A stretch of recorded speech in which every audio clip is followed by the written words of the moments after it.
আর্মিরা যখন প্রধানমন্ত্রী শেখ হাসিনার পক্ষে দাঁড়ানোর পরিবর্তে যা বলল আমরা বাংলাদেশের মানুষের সাথে আছি, তখন এই সন্ত্রাসীরা রাষ্ট্র ক্ষমতাটা দখল করে। তো দখল করার পর ডক্টর ইউনূস যখন বাংলাদেশে আসে, তার তো একটা এজেন্ডা ছিল, তার তো ওই এজেন্ডাটা বাস্তবায়ন করতে হবে। তো এই এজেন্ডা বাস্তবায়ন করতে হলে কি করতে হবে? এখন এই এজেন্ডার রূপরেখা কিন্তু 1971 সালের পর 2001 সালে আবার পরিবর্তন হয়। 2001 সালে আমেরিকাতে একটা কমিটি হয়, যেটা মিলেনিয়াম গোল তাদের, মানে গত আগামী 100 বছর, 2001 সাল থেকে 2100 সাল পর্যন্ত এই 100 বছর আমেরিকা কিভাবে উপনিবেশবাদ, বাণিজ্যবাদ এবং পুঁজিবাদের মাধ্যমে সমগ্র বিশ্বকে কন্ট্রোল করবে, এটার একটা মেকানিজম সেট আপ করে। এবং এই মেকানিজম অনুসারে তাদের কথা হচ্ছে 2025 সালের মধ্যে যেই কোনোভাবে তাদেরকে দক্ষিণ পূর্ব এশিয়াকে কন্ট্রোল করতে হবে। কারণ পৃথিবীতে এখন 800 কোটি মানুষ, অর্থাৎ 8 বিলিয়ন। এই 8 বিলিয়নের মধ্যে শুধু দক্ষিণ পূর্ব এশিয়ায়, অর্থাৎ সার্কভুক্ত অঞ্চলে হলো 1.991 বিলিয়ন, অর্থাৎ 191 কোটি জনগণ। আর যদি আপনি চায়নাকে হিসাব করেন তাহলে 350 কোটি জনগণ। আর যদি আপনি আমাদের এখান দিয়ে যে আরো কোনায় যে রাষ্ট্রগুলো আছে এদেরকে যোগ করেন তাহলে 400 কোটির উপরে, অর্থাৎ পুরা পৃথিবীতে যে মানব প্রজাতি বসবাস করে এই মানব প্রজাতির অর্ধেক, অর্থাৎ 4 বিলিয়ন শুধুমাত্র আমাদের ওখানে। এরপরে আসেন অর্থনীতি। অর্থনীতি হচ্ছে পৃথিবীতে সবচেয়ে বেশি ধনী রাষ্ট্র হচ্ছে আমেরিকা, 1। 2 নম্বরে হচ্ছে চায়না, 3 নম্বরে হচ্ছে জাপান, 4 নম্বরে হচ্ছে ইন্ডিয়া, আর 5 নম্বরে হচ্ছে জার্মান। এখন জার্মানি এবং আমেরিকা, এই জার্মানি হচ্ছে ইউরোপে, আমেরিকা হচ্ছে নর্থ আমেরিকাতে। আর বাকি যে 3টি দেশ, এই 3টি হচ্ছে দক্ষিণ পূর্ব এশিয়ার লাগোয়া দেশ। তাহলে জনগণের দিক থেকেও পৃথিবীর মূল জনগোষ্ঠীর অর্ধেকের বেশি ওখানে। আর যে সম্পদের দিক থেকে যেটা, সেটাও ওখানে। অর্থাৎ আগামী পৃথিবী যারা কন্ট্রোল করবে তারা হচ্ছে এই দক্ষিণ পূর্ব এশিয়া। এই আমেরিকার বেনিয়া যদি এখন পুরো পৃথিবীকে কন্ট্রোল রাখতে হয়, তাহলে বঙ্গোপসাগরের এই মুখে তাদের একটা ঘাঁটি করতে হবে। এই ঘাঁটির জন্য তারা চায়নাতে গেছে, চায়নাতে গিয়ে মিয়ানমারে গেছে, মিয়ানমার কিন্তু পাত্তা দেয়নি, পাকিস্তানও পাত্তা দেয়নি, ইন্ডিয়াও দেয়নি, শ্রীলঙ্কাও দেয়নি, কেউই দেয়নি। না দেওয়ার ফলে তারা চিন্তা করছে তাহলে তো আমার দালাল লাগবে, এই মির্জাফর একটা কিনছে। সেই মির্জাফরটা হচ্ছে এই ডক্টর ইউনূস। ডক্টর ইউনূস না আর কি, এখন মোহাম্মদ ইউনূস, কারণ সে তো এখন জঙ্গিবাদ, মৌলবাদের যত কন্ট্রাক্টর আছে তাদের সবার নেতা। তুমি মোদের সবার নেতা, তুমি মহাপ্রাণ, তোমায় থেকে পণ্ড হোক বন্ড নেতার মান। তো বন্ড নেতাদের সবার মান কিন্তু এখন ডক্টর ইউনূসের উপরে, মানে আমাদের মোহাম্মদ ইউনূসের উপরে। তো এখন মোহাম্মদ ইউনূস যেটা করেছে, এই আমেরিকাকে সেই জায়গাটা করে দিচ্ছে। আপনারা জানেন ইতিমধ্যে আমাদের সেন্ট মার্টিন কিন্তু আপনি আর আমি এখন যেতে পারবো না। নিজ দেশে পরবাসী, অর্থাৎ আমার দেশ, আমার ভিসাও আছে, পাসপোর্টও আছে, সব আছে, কিন্তু আমি সেন্ট মার্টিনে যেতে পারবো না। আমার যে একটি বন্দর, যে বন্দরটি বাংলাদেশ না দক্ষিণ পূর্ব এশিয়ায় one of the biggest port, Chittagong বন্দর, সেটি আমেরিকার নমিনেটেড একটা কোম্পানিকে দিয়ে দিতে হবে। এবং আমাদের যে ওই বঙ্গোপসাগরে যে কয়েকটা দ্বীপ আছে, এই দ্বীপগুলোর মধ্যে মহেশখালী, কুতুবদিয়া, ওখানে তাদেরকে একটি নতুন বন্দর দিতে হবে। এখন এই বন্দরগুলা দেওয়া, সবকিছু করার দায়িত্বটা নিয়ে এসেছেন ডক্টর ইউনূস। আপনি দেখেন ডক্টর ইউনূস এসে 2টা কথা প্রস্তাব করলো। একটা প্রস্তাব কি, যে বার্মাকে একটি মানবিক করিডোর দিতে হবে। বার্মাকে মানবিক করিডোরটা কেন দিতে হবে? প্রধানমন্ত্রী শেখ হাসিনা কিন্তু বহুদিন বলেছে যে আমেরিকা চায় এখানে একটা কি স্টেট করতে, খ্রিস্টিয়ান স্টেট করতে। ইউরোপে তাদের দরকার নেই, কারণ ইউরোপে তারাই আছে। আর মধ্যপ্রাচ্যে অলরেডি এরা সফল হয়েছে। এখন দরকার ছিল বাংলাদেশ, দক্ষিণ পূর্ব এশিয়ার এই কোনায়। তা এখন মিয়ানমারের যে রাখাইন অঞ্চল, এখানে সরকারের হাত থেকে কন্ট্রোল চলে গেছে, নতুন একটা গোষ্ঠী সেখানে দায়িত্ব নিয়েছে, যদিও পুরো ক্ষমতায় আসেনি। এখন আমেরিকা চাচ্ছে বাংলাদেশ দিয়ে যদি অস্ত্রটা ঢুকিয়ে দেওয়া যায়, তাহলে তারা তাড়াতাড়ি করে ওই অঞ্চলটা দখল করবে, করে ওখানে একটা স্টেট করবে। ওই স্টেটটার মূল কথাই হচ্ছে আমেরিকার বাফার স্টেট। ওই স্টেটকে বেস করেই আমেরিকা ছড়ি ঘুরাবে। এখন শেখ হাসিনা কোনোদিনও চায়নি, কারণ উনি আমি আমি আপনার কাছে এই জায়গাটা একটু থামিয়ে আবার আসবো। এটারই সম্পূরক প্রশ্ন করতে চাই আমি। আপনার কাছে সম্পূরক প্রশ্নটা করে, আপনি যেহেতু ওই প্রসঙ্গের কাছাকাছি চলে এসেছেন, তারপরে মাহবুব আলমের কাছে যাব। এখানে এই সম্পূরক প্রশ্নটা হচ্ছে এরকম যে ডক্টর ইউনূস এবং তার যে ডিপ স্টেট, তার যে জামায়াত জোট, তারা যেটা করছে, তারা কিন্তু মানে তাদের প্রধানতম টার্গেট হচ্ছে বঙ্গবন্ধু কন্যা শেখ হাসিনা এবং আওয়ামী লীগ। এবং সেই টার্গেট করার ক্ষেত্রে তারা কিন্তু আইন, বিচার বিভাগ, কোনো নিয়ম কানুন, সংবিধান কিছুরই তোয়াক্কা করছে না। মানে এত মরিয়া কেন তারা বঙ্গবন্ধু কন্যা শেখ হাসিনাকে এই হত্যা কথাটাতে আমি করতেই আসতে হবে? চাচ্ছিলাম, জি, এই জায়গায় আসতে চাচ্ছিলাম। মূল কথাটা হচ্ছে এই বঙ্গবন্ধুকে প্রশ্নটাই হত্যা, বললাম আপনার কাছেও আসবো আমি। হ্যাঁ হ্যাঁ, জি, জি বঙ্গবন্ধুকে তো হত্যা করেছে, বঙ্গবন্ধুকে হত্যা করার পরে পার্টিটা তো শেষ করতে পারে নাই, যার কারণে টিকে গেছে পার্টি, আবার চলে আসছে, দেশের কন্ট্রোল নিছে। এখন তারা চায় প্রধানমন্ত্রী শেখ হাসিনা যদি বেঁচে থাকে এটা কোনোদিনও সফল হবে না, today or tomorrow she will come back. এবং তিনি যদি ফিরে আসেন তাইলে, এবং আওয়ামী লীগ যদি থাকে, যেটা জনগণের প্ল্যাটফর্ম, পাকিস্তানের পেট চিরে আমেরিকাকে বুড়া আঙ্গুল দেখায় যে দেশটা 3000 বছর, আপনি জানেন আমরা যে বাংলা ভাষাভাষী, বাংলায় কথা বলি, বাংলায় গান করি, কবি গান, মুর্শিদি গান, রামপ্রসাদী কীর্তন, এই যে আমাদের সংস্কৃতির ধারাবাহিকতা, এই ধারাবাহিকতার প্রাণ খোলা যে মানুষের দেশ, সে দেশ বাংলাদেশ। 3000 বছরে কেউ এই দেশ দিতে পারে নাই, বঙ্গবন্ধু সেটা পেরেছে, অর্থাৎ মানুষকে জাগৃত করতে পেরেছে। শেখ হাসিনাও সেটা পেরেছে, একটা গরিব, একটা ফকিন্নি দেশকে মধ্য আয়ের দেশে পরিণত করেছে। সুতরাং শেখ হাসিনা যদি বেঁচে থাকে, এই ফকিন্নিদেরকে মধ্য আয়ের থেকে উন্নত দেশ করে ফেলবে। এখন ফকিন্নিরা আবার ফকিন্নি থেকে মেসকিন হবে, মধ্যপ্রাচ্যে যাইয়া ভিক্ষা করবে, ভিক্ষা করে ওই যে জাকাতের টাকা দিয়ে নাকি উন্নয়ন করবে। আপনারা পাকিস্তানের already মতো দেখেছেন। যারা প্লেনের হ্যাঁ, টিকিট করে সৌদি আরবে ভিক্ষা করে। ভিক্ষা করে। তো সেটাই গতবারে পাকিস্তানের পররাষ্ট্রমন্ত্রী সৌদি আরবের কাছে মুসলেখা দিছে যে এবারে আমাদের লোকগুলাকে ভ্রমণ করতে, মানে হজ করতে যাইতে দেন, তারা সেখানে যায় আর ভিক্ষা করবে না। তো এই জন্য বলছি, সেই জন্যই আওয়ামী লীগকে টার্গেট করেছে যে এই দল যদি নীতি আদর্শ নিয়ে বেঁচে থাকে, জাতীয়তাবাদ, গণতন্ত্র, সমাজতন্ত্র এবং ধর্মনিরপেক্ষতা, এই নিয়ে যদি বেঁচে থাকে, সকল ধর্মের, সকল গোষ্ঠীর, সকল মতের এবং পথের মানুষকে যদি এক মোহনায় এনে যদি উন্নয়নের দিকে নিয়ে যেতে চায়, তাহলে আমেরিকাকে কিক আউট করে দেবে। সেই জন্য আমেরিকা প্রেসক্রিপশন দিছে যে শেখ হাসিনাকেও হত্যা করতে হবে এবং আওয়ামী লীগকেও ধ্বংস করতে হবে। কিন্তু আওয়ামী লীগ এবং শেখ হাসিনা এগুলো ফিনিক্স পাখি, এরা মরে না, এরা মরতে পৃথিবীতে আসে নাই, এরা জেগে উঠে রক্ত থেকে। সুতরাং এক মুজিব লোকান্তরের লক্ষ মুজিব ঘরে ঘরে, ঠিক তেমনি ভাবে এক শেখ হাসিনার লোকান্তরের লক্ষ শেখ হাসিনা ঘরে ঘরে। এখন যত চিন্তাই করুক, একটা শেষ কথা বলি আমি, যে আপনি তো ঢাকা শহরে বাসিন্দা দীর্ঘদিন ছিলেন। ঢাকা শহরে মাঝে মাঝে বন্যা উঠে, বন্যা উঠলে কিন্তু কোমর পানি হয়ে যায়, নৌকা চলে, কিন্তু 2 দিন 4 দিন 5 দিন পরে নৌকা আর চলে না, পানি নেমে যায়, কিন্তু ঢাকা তো শহর টিকে থাকে। বন্যার পানি আসবে, বন্যার পানি যাবে। ডক্টর ইউনূস বন্যার পানির মতো মাথা বিক্রি করে মির্জাপুরের মতো আসছে। ডক্টর ইউনূসও বেঁচে থাকবেন যেমনটা মির্জাপুর বেঁচে আছে। আর শেখ মুজিব বঙ্গবন্ধু জাতির জনক হয়ে বেঁচে আছেন, শেখ হাসিনাও বেঁচে থাকবেন এই জাতির ত্রাতা হিসেবে, এই জাতিকে, এই ফকিন্নি রাষ্ট্রকে একটা মধ্য আয়ের দেশে পরিণত করার জন্য অর্থনীতি, সমাজনীতি, রাজনীতি, health, sanitation, food, communication, transportation এবং শিশুর স্কুলে যাওয়ার হার সবকিছু বাড়িয়েছে। দক্ষিণ পূর্ব এশিয়াতে আমাদের সাথে কম্পিট করতে পারি এরকম কোন দেশ 2024 সাল পর্যন্ত ছিল না। এখন আমরা আবার আস্তে আস্তে ফকিন্নি হওয়া শুরু করছি। আওয়ামী লীগকে আবার আসতে হবে শুধু এই ফকিন্নি রাষ্ট্রকে আবার মানুষের রাষ্ট্রে পরিণত করার জন্য। ধন্যবাদ। জি, অনেক ধন্যবাদ মাহবুব আলম প্রদীপ। আপনাকে আগেই বলেছিলাম কি বিষয়ে কথা বলতে চাই। তো সেই বিষয়টি যে কেন বারবার বঙ্গবন্ধু কন্যা শেখ হাসিনাই হত্যার জন্য টার্গেট হচ্ছিল, ওনাকে প্রায় 22 বার হত্যা করার পরিকল্পনা করা হয়েছে, এবং এবারও যে চক্রান্তটা হয়েছে সেই চক্রান্তে কিন্তু 5ই আগস্ট ওনাকে হত্যা করার পরিকল্পনা ছিল। এবং এখনো যেদিকে যাচ্ছে, যেভাবে ট্রাইব্যুনাল এবং যেভাবে বিচার বিভাগকে প্রহসনের মিথ্যা মামলা দিয়ে সাজানো হয়েছে, সেটাও কিন্তু তাকে হত্যার দিকে যাচ্ছে। সে বিষয়ে আপনার বক্তব্য কি, এবং কেন বারবার বারবার মানে শেখ হাসিনাই টার্গেট হচ্ছে? মূলত এই প্রশ্নটাই আপনার কাছে। আপনাকে ধন্যবাদ। আর আমি বলবো যে মনির ভাই খুব সুন্দর ব্যাখ্যাটা ইতিমধ্যে দিয়েছেন, এর সাথে আমি একটু অ্যাড করতে চাই।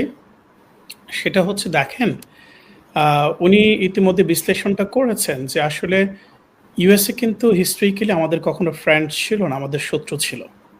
অর্থাৎ উনি যে লিগেসির ব্যাখ্যাটা দিয়েছেন 1971 সাল থেকে শুরু করে 2024 সাল পর্যন্ত, এখানে আমি একটা জিনিস যোগ করতে চাই যে এখানে Bangabandhu as a symbol of Awami League, symbol of Bangladesh, এটা নো ডাউট। আমি এখানে একটু বলতে চাই, অনেকে বলেন যে আওয়ামী লীগ বঙ্গবন্ধু আলাদা। হ্যাঁ, এটা আমরা হয়তো পলিটিক্যাল দিক থেকে বলে থাকি, বাট আমার দৃষ্টিভঙ্গি থেকে বঙ্গবন্ধু আওয়ামী লীগ থেকে আলাদা নয়। কেননা বঙ্গবন্ধুর জন্ম হয়েছে আওয়ামী লীগের নেতৃত্বের মাধ্যমে। অর্থাৎ আমি যেটা বলতে চাচ্ছি, এই ইউএস এর সাথে বঙ্গবন্ধু শেখ হাসিনা তার চাইতে বড় শত্রু তো হচ্ছে আওয়ামী লীগ নামক রাজনৈতিক দলটির সাথে, যে রাজনৈতিক দলটির নেতৃত্বের কারণে এবং বঙ্গবন্ধুর নেতৃত্বের কারণে 1971 সালে তারা পরাজিত হয়।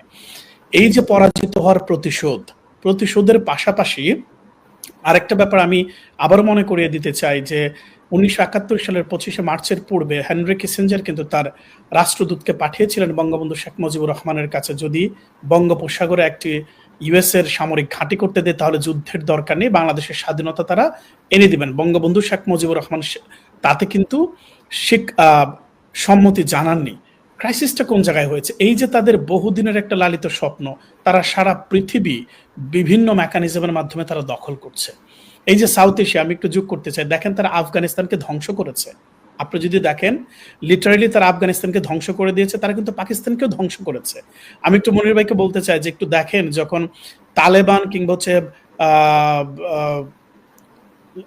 উসামা বিন লাদেনের যে হচ্ছে যে কি বলে আল কায়দা বা ওসামা বিন লাদেনকে ধ্বংস করার জন্য তারা কিন্তু পাকিস্তানকে ব্যবহার করেছে, পারভেজ মুশাররফকে ব্যবহার করেছে, পারভেজ মুশাররফকে ব্যবহার করে পাকিস্তানের রাষ্ট্র কাঠামো ভেঙে দিয়েছে, পাকিস্তানের অর্থনীতি ভেঙে দিয়েছে, এবং সেইখানে যে পলিটিক্যাল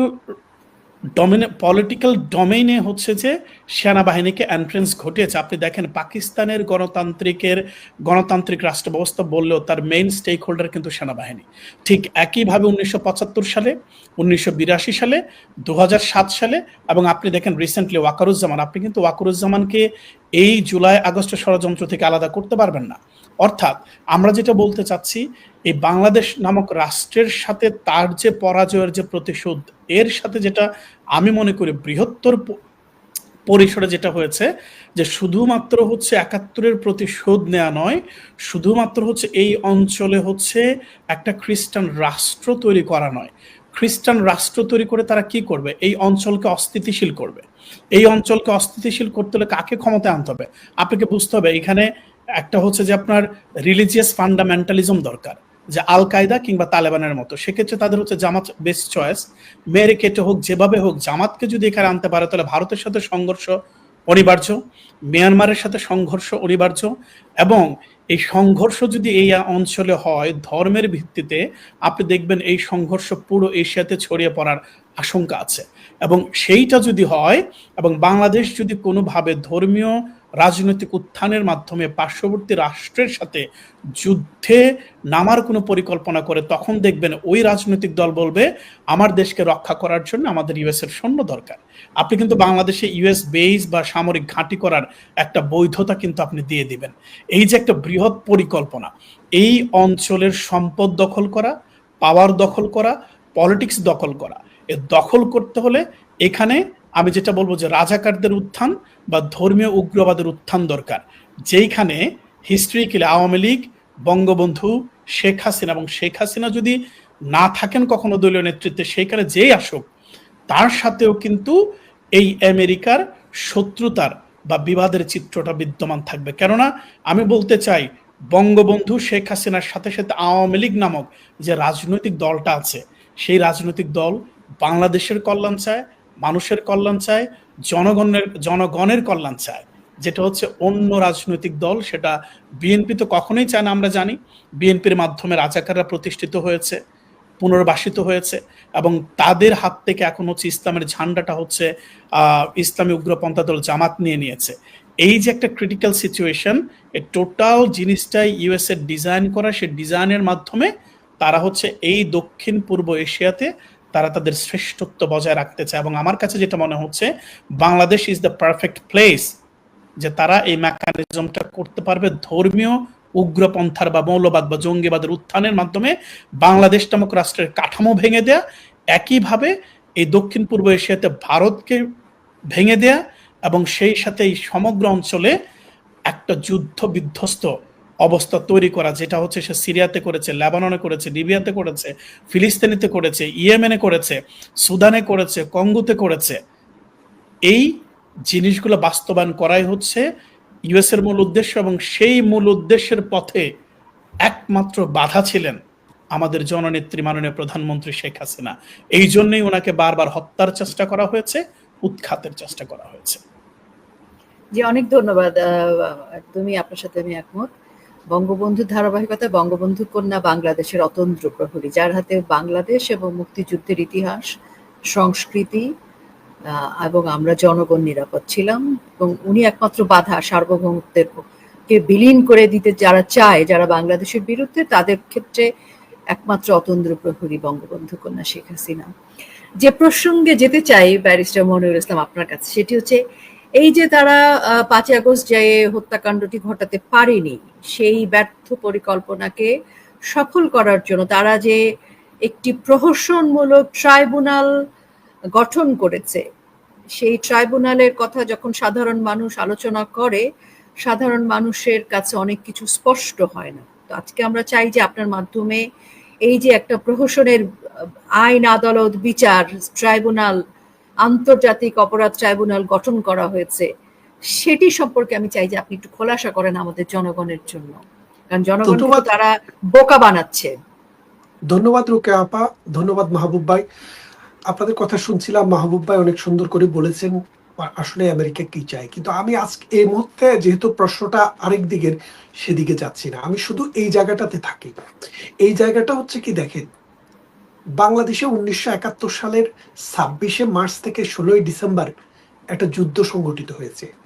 30 লক্ষ মানুষকে হত্যা করা হয়েছে, 1 কোটি মানুষকে ডিসপ্লেস করে ইন্ডিয়াতে আশ্রয় নিতে বাধ্য করেছে, হাজার হাজার মানুষকে ধর্মান্তরিত করেছে, 2.5 লক্ষ নারীকে হিসাব মতে ধর্ষণ করেছে, 10 লক্ষের অধিক বাড়িঘর পুড়িয়ে দিয়েছে।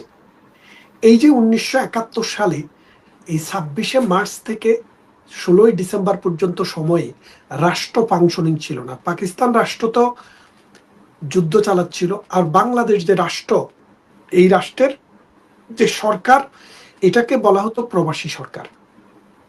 তো সরকার যখন নিজেই প্রবাসী, তখন এই সরকারের পক্ষে তো রাষ্ট্রে বিচার ব্যবস্থা পরিচালনা করা সম্ভব ছিল না। আমি লিগ্যাল নর্মের জায়গায় যাচ্ছি। একটা রাষ্ট্র হতে হলে 4টা জিনিস লাগে। প্রথমত নির্দিষ্ট একটা ভূখণ্ড লাগে, সেটা আমাদের ছিল। তারপরে আমাদের লাগে যে জনগোষ্ঠী, আমাদের সেটাও ছিল। আমাদের লাগে একটি সরকার, সেটিও ছিল। আর লাগে একটি সার্বভৌমত্ব, সেটি আমাদের ছিল না। যেহেতু আমরা যুদ্ধ অবস্থায় ছিলাম, 3টি আমাদের থাকলেও আমাদের কিন্তু সার্বভৌমত্ব ছিল না, কারণ অকুপাইড ল্যান্ড ছিল। যার কারণে আমাদের সরকার এই রাষ্ট্রের ভিতরে অন্যায়, অত্যাচার, নির্যাতন, পাপাচারের কোনো বিচার করতে পারেনি। তাই বাংলাদেশে 1972 সালে সংবিধান প্রণীত হওয়ার পর, যখনই আমাদের সংসদ বসলো 73 সালে, 1973 সালে, আপনারা জানেন যে 1972 সালের 4 নভেম্বর আমাদের সংবিধানটি প্রণীত হয়।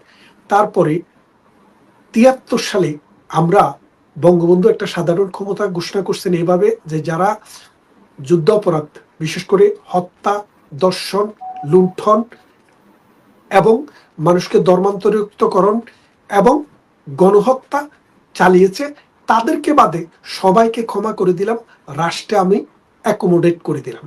এই 4টি অপরাধের সাথে যারা জড়িত, তাদের বিচার এই বাংলার জমিনে হবে। তখন বাংলাদেশে যুদ্ধ কারা করেছে? এই আলবদর, আল শামস, রাজাকার, জামাতে ইসলামী, মুসলিম লীগ এবং নেজামে ইসলাম। তো এদের বিচার করার জন্য এই আইনটি হয়। আপনি পার্লামেন্টে হ্যান্সার্ড বলে এটাকে, অর্থাৎ কোনো একটা আইন যখন প্রণীত হয়, তখন কিন্তু দিনের পর দিন পার্লামেন্টে আলাপ আলোচনা হয়, 1 দিন, 2 দিন, 3 দিন, 5 দিন। বাংলাদেশে যখন 1973 সালে এই অ্যাক্টটি করে, মোট 17 কার্য দিবস সংসদে এই বিষয়টা নিয়ে আলাপ আলোচনা হয়েছে। মনোরঞ্জন ধর তখন আইনমন্ত্রী ছিলেন, তারা সুরঞ্জিত সেনগুপ্ত সহ বহু নেতায় সংসদে কথা বলেছে, কোরবান আলী সহ অনেকেই কথা বলেছে। তারা কথা বলেছে এই আইনটি কাদের জন্য, কি জন্য, কেন করা দরকার। অর্থাৎ এই আইনটির এইম এন্ড স্পিরিটটা যেটা, এটা হলো মূলত 1971 সালের 26শে মার্চ থেকে 16ই ডিসেম্বর পর্যন্ত সময়ে রাষ্ট্র যখন ফাংশনিং অবস্থায় ছিল না, ওই সময়ে বাংলাদেশের বিরুদ্ধে দাঁড়িয়ে হত্যা, দর্শন, লুণ্ঠন, ডাকাতি, চুরি, বদমাশি যা হয়েছে, ওই সময়ের বিচার করার জন্যে কিন্তু 73-এর এই মানবতা বিরোধী অপরাধের এই অ্যাক্টটি করা হয়। আজকে 53 বছর 50 বছর পর, 73 থেকে যদি ধরেন আজকে 50-51 বছর পর, সেই দেশে যে আমরা যখন রাজাকারদের বিচার আমরা করেছিলাম, প্রধানমন্ত্রী শেখ হাসিনা ক্ষমতায় থাকতে রাজাকার জি আলবদরদের বিচার আমরা করেছি, 10-12 জনের ফাঁসি হয়েছে। সেই রাজাকাররা ওই 1971 সালের 26শে মার্চ থেকে 16ই ডিসেম্বরে যারা হত্যা করেছে, এই হত্যাকারীদের সাথে প্রধানমন্ত্রী শেখ হাসিনা, কামাল ভাই, এবং ওই যে কামাল ভাই বলতে আমাদের স্বরাষ্ট্রমন্ত্রী কামাল ভাই, এবং আমাদের এই পুলিশের যে অফিসার ছিলেন ওই সময় ইনচার্জ, তাকে সহ। তো পুলিশের ইনচার্জ যিনি ছিলেন উনি তো অলরেডি ওই আবার 1757 সালের পলাশির বিপ্লবের আরেক এই রাজাকার উনি দায়িত্ব নিয়েছেন। কারণ রাজাকারের দেশে থাকতে হলে তো রাজাকার হয়েই থাকতে হবে, তিনি সেটা ভালোভাবে বুঝেছেন এবং সেদিকে তিনি নাম লিখিয়েছেন। আমি এটাতে কোনো ভ্রুক্ষেপ করি না।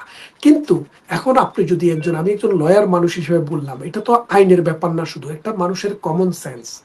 দেখেন, রুয়ান্ডাতে যুদ্ধ অপরাধের বিচার হয়েছে, টোকিও ট্রায়াল হয়েছে, নুরেনবার্গ ট্রায়াল হয়েছে, তারপরে মানে আপনার ইয়েতে কি বলে যে রাদাভান কারাজিজ, তারপরে স্লোবোদান মিলোসেভিচ, এদের বিচার হয়েছে।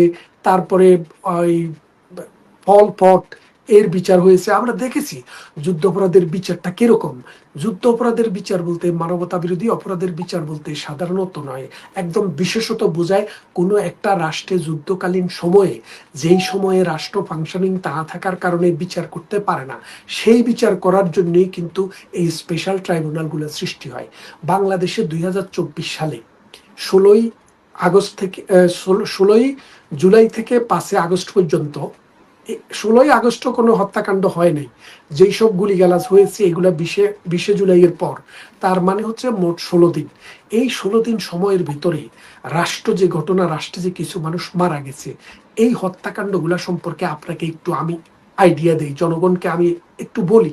সেই জিনিসটা হচ্ছে কি, বাংলাদেশ সহ সভ্য রাষ্ট্র যতগুলা রাষ্ট্র আছে, সব রাষ্ট্রের আইনে বলা আছে, যদি কারো জীবন এবং সম্পদ যখন মানে নিরাপত্তাহীনতায় ভোগে, তাইলে ওটা থেকে রক্ষা পাওয়ার জন্য তিনি চাইলে মানুষকে খুনও করতে পারবেন, তবে রিজনেবল হইতে হবে। এখন আপনি বলেন, বাংলাদেশ চালাচ্ছে কি? প্রধানমন্ত্রী শেখ হাসিনা। যখন metro rail billion billion pound দিয়ে, ডলার দিয়ে, যেটা সারা জীবনে 53 বছরে একটা মাত্র সম্পদ আমরা জড়াইছি, সেটার উপরে যখন অত্যাচার হয়, বাংলাদেশের ন্যাশনাল আর্কাইভের উপরে যখন আক্রমণ হয়, আমাদের টেলিভিশন ভবনে যখন আক্রমণ হয়, আমাদের পদ্মা সেতু ভবনে যখন আক্রমণ হয়, তখন রাষ্ট্রের কাঁধে দায়িত্ব কি? রাষ্ট্রের দায়িত্ব হচ্ছে এই সন্ত্রাসী, এই অডাসিটি সৃষ্টিকারী লোকদেরকে যেই কোনোভাবে নিবৃত্ত করতে হবে। এখন 1000 লোক যদি ইট পাথর বালু নিয়ে আপনার কাছে আসে, আপনার কাছে অপশন কি আছে? চুমা দিবেন? তাদেরকে চুমা দিলে রাষ্ট্র টিকে যাবে না। তাদেরকে অ্যারেস্ট করবেন, তো আপনি কয়জনকে অ্যারেস্ট করবেন? তারা আসছে 10,000, আপনার পুলিশ আছে 10 জন, তখন আপনাকে কি করতে হবে? আপনাকে গুলি করতে হবে। এই গুলির জন্য নির্দেশ দিতে হয় না, কারণ একটা পুলিশ কখন গুলি করতে পারে, একজন আর্মি অফিসার কখন গুলি করতে পারে, এটা তার ম্যানুয়াল বইতে লেখা আছে। এটা হচ্ছে প্রি অ্যাপ্রুভড, অর্থাৎ আপনার দায়িত্বটা কি, আপনি একজন টিচার হিসেবে আপনার ক্ষমতা কতটুকু আছে, দায়িত্ব কতটুকু আছে, এটা আপনি জানেন। দেখেন, এই যে বাংলাদেশে এই 5 আগস্টের মানে আগস্টের জুলাইয়ের শেষ সপ্তাহ এবং 5 আগস্ট পর্যন্ত যে হত্যাকাণ্ড, যে লুণ্ঠন, যে অরাজকতা হয়েছে, এটা কারা করেছে? এরা যারা মারা গেছে তাদের কি পোস্টমর্টম হয়েছে? আইনের ভাষায় বলে পোস্টমর্টম করতে হবে। পোস্টমর্টম করলে কি হয় জানেন? আর্মি এবং পুলিশও যদি গুলি করে, প্রধানমন্ত্রী গুলি করছে এটা তো আর কেউ বলে নাই, বলছে প্রধানমন্ত্রী নির্দেশ দিছে। প্রধানমন্ত্রী কাকে নির্দেশ দিছে? পুলিশকে, আর্মিকে, বিডিআরকে। বিডিআর, আর্মি এবং পুলিশের প্রত্যেকটা গুলির পিছনে একটা নাম্বার আছে, অর্থাৎ যদি আপনি পোস্টমর্টম করেন, আপনি সেই নাম্বারটা পাবেন এবং সেই নাম্বারটা দিয়ে আপনি ধরতে পারবেন এই গুলিটা কত নম্বর রাইফেল থেকে গেছে, এবং ওই রাইফেলটা ওই দিন ওই পার্টিকুলার ডেতে পুলিশের, আর্মির এবং বিডিআর কার হাতে ছিল। তার মানে কি, এটা তো আপনি ভেরি ক্লিয়ার। কিন্তু গভর্নমেন্ট, সরকার সেই পথে যাবে না। কেন যাবে না? কারণ সেটা যদি পরীক্ষা করে দেখা যাবে এর একটা গুলিও পুলিশ, আর্মি, বিডিআর থেকে আসে নাই। এই গুলিগুলো এসছে আফগানিস্তান থেকে, পাকিস্তান থেকে। 7.62 বোরের গুলি, অথবা কথা বলছেন তো, 7.62 বোরের গুলি বাংলাদেশ আর্মির, পুলিশ, বিডিআর কেউ ব্যবহার করে না। তাহলে এটা কারা ব্যবহার করে? এটা পাকিস্তানি আর্মি ব্যবহার করে, আইএসএ ব্যবহার করে, এবং এই ওই কি বলে যে জাতিসংঘের যে বাহিনী তারা ব্যবহার করে। তাইলে এইগুলি কোত্থেকে আসলো? তখন মানে আপনি কেঁচো খুঁড়তে গিয়ে আপনার সাপ বেরিয়ে আসবে। ডক্টর ইউনূস যে মেটিকুলাস প্ল্যানের ডিজাইন হিসাবে সেই যে এই টাকা দিয়ে, আপনি জানেন অলরেডি ডোনাল্ড ট্রাম্প বলেছে আমরা $50 মিলিয়ন দিয়েছি, আমাদের দেশ থেকে গিয়েছে। এই টাকা কিভাবে গেছে? এই টাকাগুলা ডিপ্লোম্যাটিক ব্যাগে করে ঢাকায় আসছে।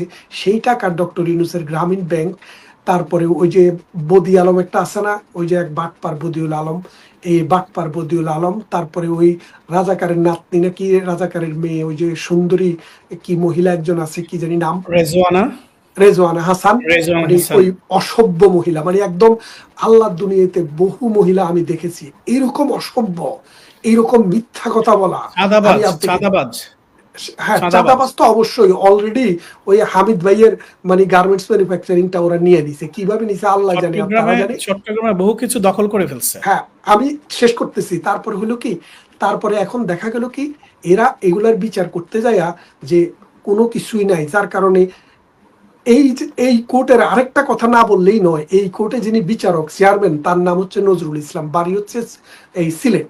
তো এই নজরুল ইসলামকে যখন আমাদের আইনমন্ত্রী ছিলেন আব্দুল মতিন খসরু আওয়ামী লীগের, তিনি তখন সুপারিশ করে উনাকে এই বানিয়েছিলেন, জাস্টিস বানিয়েছিলেন। বানানোর পরে উনি যখন এই রিটায়ারমেন্টে যায় তখন বাংলাদেশের চিফ জাস্টিস ছিলেন জাস্টিস সিনহা। তো নর্মালি জাস্টিসরা যখন রিটায়ারমেন্টে যায় 1 বছর পর্যন্ত সরকারি কাজে আসি বলে ধরা হয়, কারণ 1 বছরের জন্য তাদেরকে এলপিআর দেয়। ওই এলপিআর এ থাকা অবস্থায় তারা সমস্ত সুযোগ সুবিধা পায় এবং ভাতাও পায়, বেতনও পায়। তো ওই সময় তারা কিন্তু অন্য কোনো কাজে জয়েন হতে পারে না, এটা রেগুলেশন, এটা রুল। কিন্তু ওই সময় যেদিন তিনি অবসরের মানে এলপিআর এ যান, তার একদিন পরে উনাকে আইসা অ্যাপয়েন্ট করে ওই জামাতের এক বড় নেতা ছিল, তাকে ফাঁসি দেওয়া হয়েছে, মীর কাশেম আলী।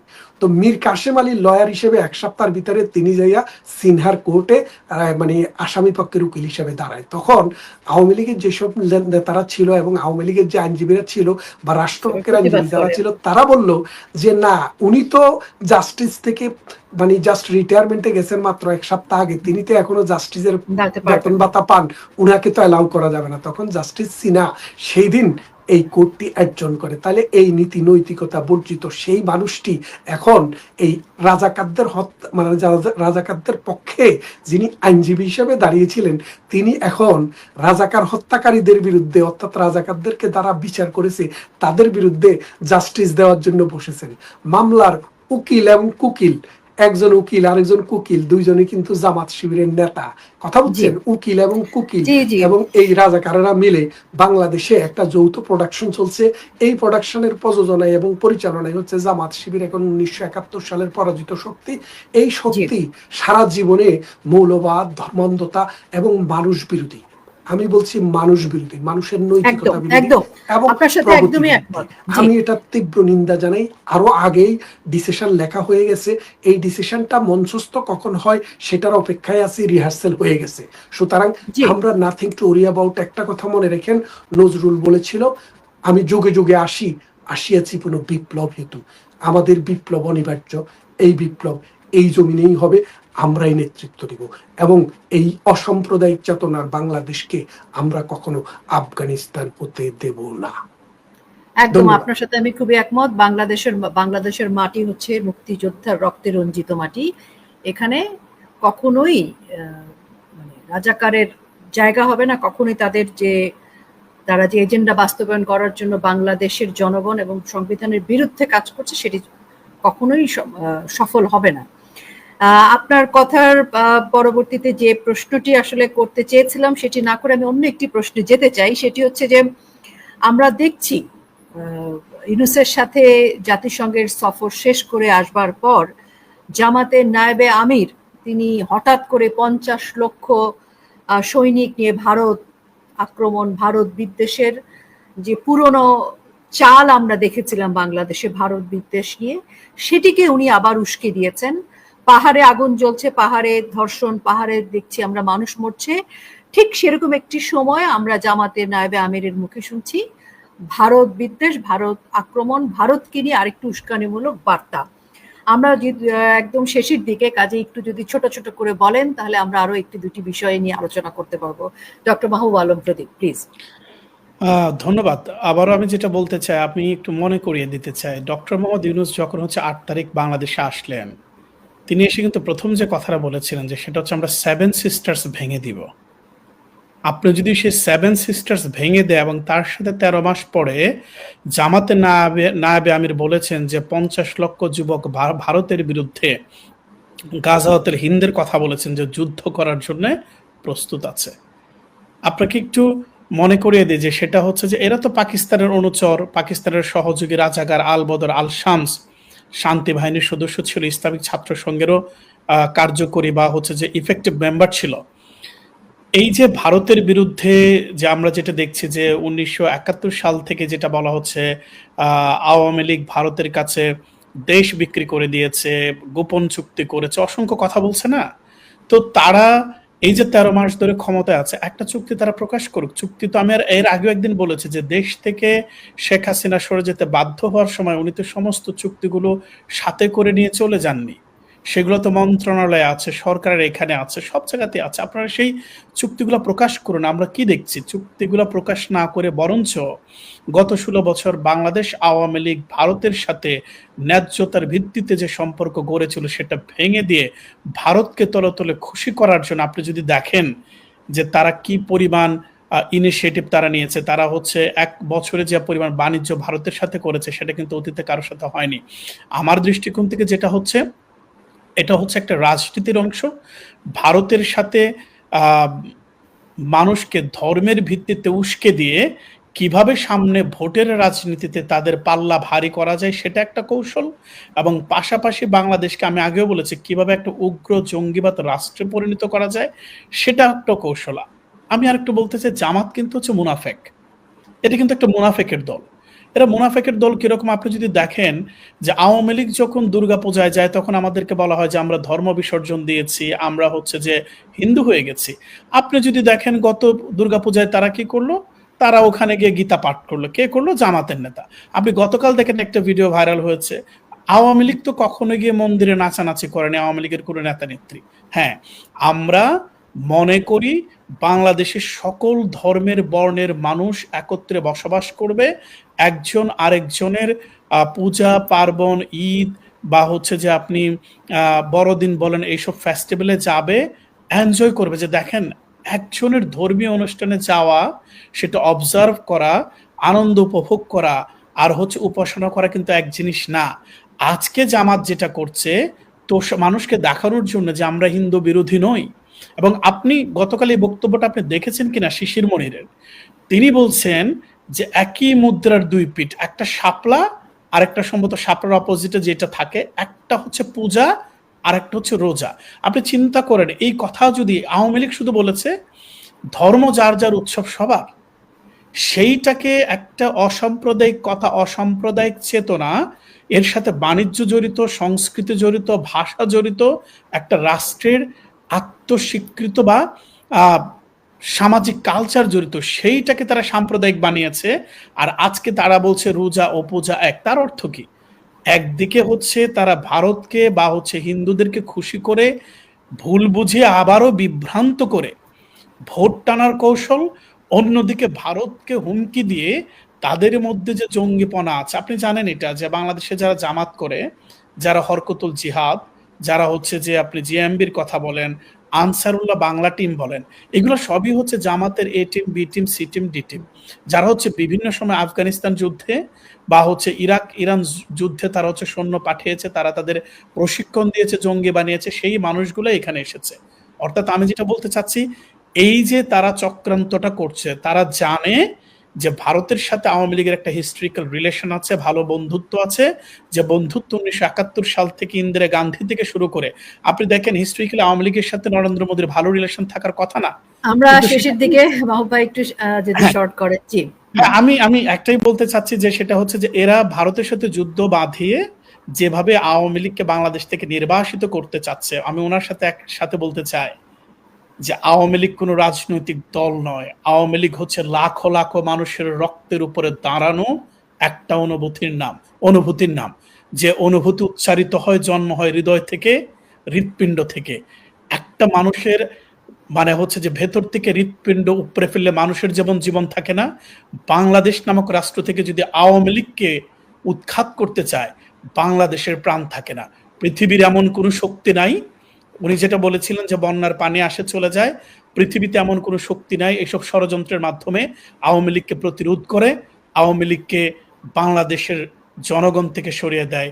এই বাংলাদেশের মানুষই আবার আওয়ামী লীগকে নিয়ে আসবে, বাংলাদেশকে নিয়ে আসবে। অনেক ধন্যবাদ মাওলানা প্রদীপ।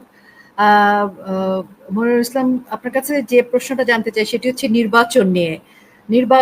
নির্বাচন কমিশন একরকম সিদ্ধান্ত দিচ্ছেন যেটি নির্বাচন কমিশনের দেওয়ার কথা না।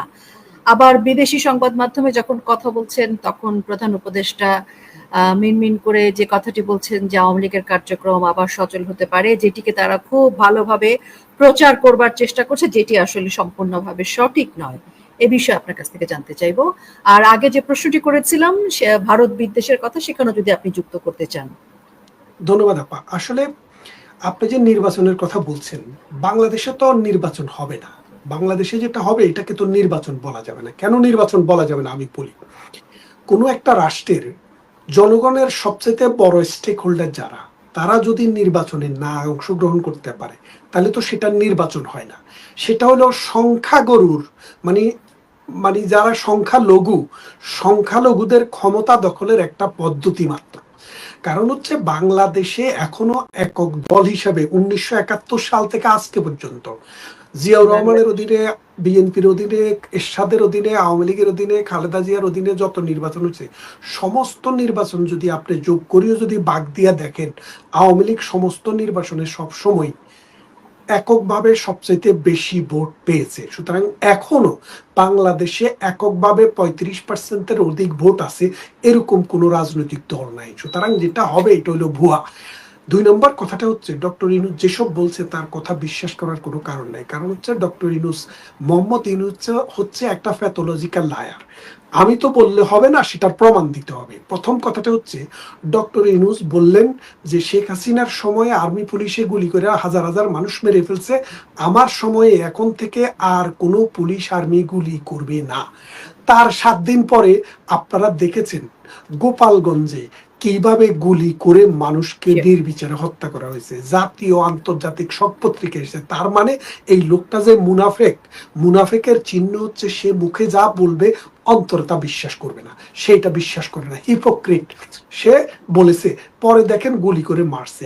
এক দ্বিতীয়ত হচ্ছে জাতিসংঘের ওখানে গিয়ে তিনি মেহেদী হাসানের সাথে বললেন যে বাংলাদেশ আওয়ামী লীগকে ব্যান করেছে হলো নির্বাচন কমিশন। নির্বাচন কমিশনের পৃথিবীর কোন সভ্য দেশের নির্বাচন কমিশনের এখতিয়ার নেই। ডক্টর ইউনূস নিজে সাইন করে অ্যাডমিনিস্ট্রেটিভ অর্ডারের মাধ্যমে আওয়ামী লীগকে এই কার্যক্রম নিষিদ্ধ করছে, আর সেখানে যারা বলে কি নির্বাচন কমিশন করছে। তার মানে হচ্ছে এই দুইটা। 3 নম্বরে আরেকটা জিনিস বলি, সে জাতিসংঘের ওখানে যাই বলে এসছে আওয়ামী লীগের উপরে যে নিষেধাজ্ঞা আছে সেটা যে কোনো সময় উঠে যাবে। ঢাকায় আইসা বলতেছে আমি এরকম কোনো কথাই বলি না, এটা ইন্টারপ্রিটেশনে ভুল করছে। মানে ইংরেজি নাকি বাংলা অনুবাদ করার সময় ভুল হয়েছে। বলেন, আজকে 20 বছর যুক্তরাজ্যে আমি আইনের উপরে কাজ করি এবং কোর্ট কাছারি আদালত ফৌজদারি সবকিছুই কিন্তু ইংলিশেই করি। শুধুমাত্র ডক্টর ইউনূসের শুধু ইউনূসের ইংলিশে নাকি আমি বুঝি না। তো এই জন্য বলছি সে যা বলে তা বিশ্বাস করে না, আর যা বলে মিথ্যা বলে, এবং সে হচ্ছে প্যাথোলজিক্যাল একটা লায়ার। তার বিচার এই দেশে হবে। আপনি জানেন অলিভার ক্রমওয়েল নামে একজন লোক রাজাকে উচ্ছেদ করে এই দেশে সিভিল ওয়ারের মাধ্যমে ক্ষমতা আসছিল 1648 সালে। তিনি চলে যান। এরপরে তিনি চলে যাওয়ার পরে রাজতন্ত্র আবার ফিরে আসার পরে তার বিচার হয়, রাষ্ট্রদ্রোহের দায়ে তার মৃত্যুদণ্ড হয়। ততদিনে তার মৃত্যু কি, তার মাটির সাথে তার দেহ মিশে গেছে। তখন ওই মাটির নিচ থেকে অলিভার ক্রমওয়েলের এই হাড়গোড় আছে না, এটাকে তুইলা ফাঁসি দেওয়া হয়েছিল। এরপরে 1700 শতকের দিকে এসে ওই ইকুইটি অ্যান্ড ট্রাস্ট এটার ডেভেলপমেন্ট হওয়ার পরে মৃত মানুষকে আর এক্সিকিউট করে না। আমরা বাংলাদেশে প্রতিজ্ঞা করতেছি আমরা আবার ফিরে আসব অলিভার ক্রমওয়েলের মতো। মরণোত্তর বিচার হইল ডক্টর ইউনূস কিন্তু বিচারের মুখোমুখি আমরা করবই করব। কারণ এই মাটি, এ দেশ আমার পূর্বপুরুষের, আমার দেশ, এবং এ দেশের জন্য রক্ত দিয়েছে আমার পূর্বপুরুষ। আমার মা, আমার বোন, আমার সন্তান, এই দেশের পবিত্রতা রক্ষা করা, অসাম্প্রদায়িক চেতনাকে রক্ষা করা এবং গণতান্ত্রিক সংস্কৃতি এবং হেরিটেজকে রক্ষা করা, বাঙালির কৃষ্টি এবং কালচারকে ধরে রাখা, এটা আমাদের দায়িত্ব। সুতরাং ডক্টর ইউনূসকে মরণোত্তর হলেও অলিভার ক্রমওয়েলের মুখোমুখি করে দেব আমরা।